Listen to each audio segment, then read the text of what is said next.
Hey, it's Tucker Carlson. Belmont Hill is a small private school outside of Boston. It's not famous for its athletics. The school's mascot isn't even an animal. It's an 18th century navigational tool, the Belmont Hill Sextants. Doesn't even make sense. So when it comes to sports, Belmont Hill is not trying very hard. But the school's athletic program can claim at least one important footnote to history.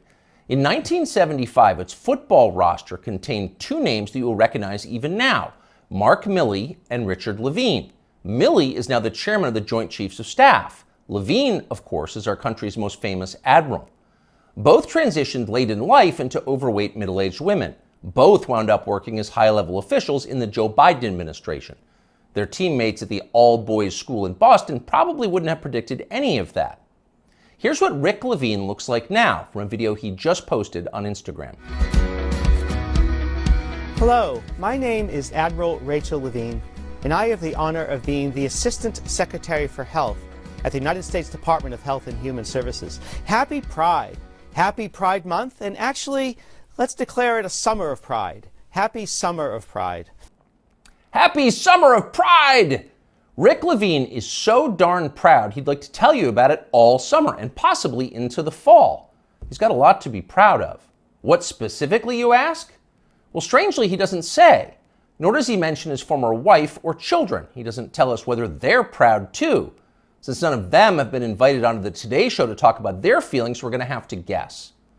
For now, we're going to assume that his former family is proud, and why wouldn't they be? Few Americans in our history has come as far as Rick Levine. Here's a fat guy in a Halloween costume who somehow became a federal health minister. Not a small thing, you try that. Not too long ago, this same man was a married pediatrician with kids, lecturing about eating disorders at Penn State.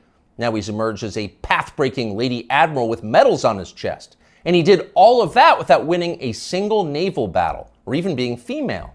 It's pretty inspiring. What we have here is living proof that in this country, you really can be whatever you want to be.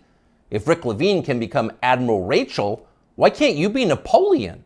Or Lord Mountbatten, the last Viceroy of India? Ever see that guy's uniform?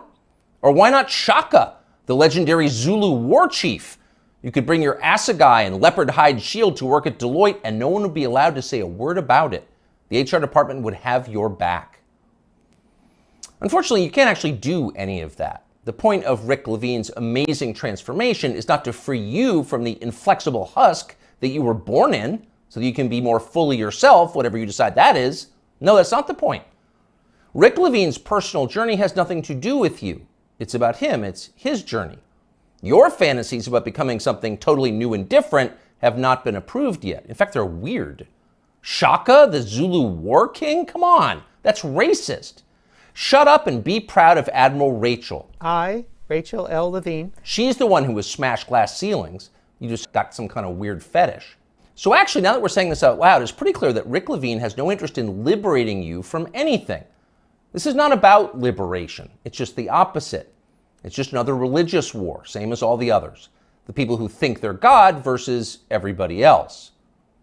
In primitive civilizations, which would include every civilization since the beginning of time until ours, people assumed there were rules that no human being made, but that people could ignore only at their peril, at great risk. Some called these rules nature, or natural law, or even, as societies advanced, theology. But most of the time, people didn't call them anything. They didn't have to. There wasn't a debate about whether the rules were real. People assumed there were consequences to pretending that you were God. They thought Sodom and Gomorrah were real places. They were destroyed for disobedience. They imagined the same thing could happen to them. Not anymore. Rick Levine doesn't worry about being punished by forces he can't see. He knows he's in charge. He makes the rules. He sets the limits. Reality is what he says it is.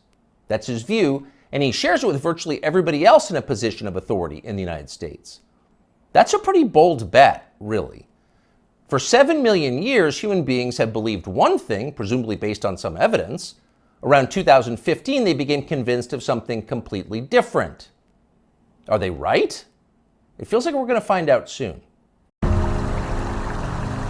Younger people say the news is full of lies. In Kennedy's motorcade. 239 people. The death of Jeffrey Epstein.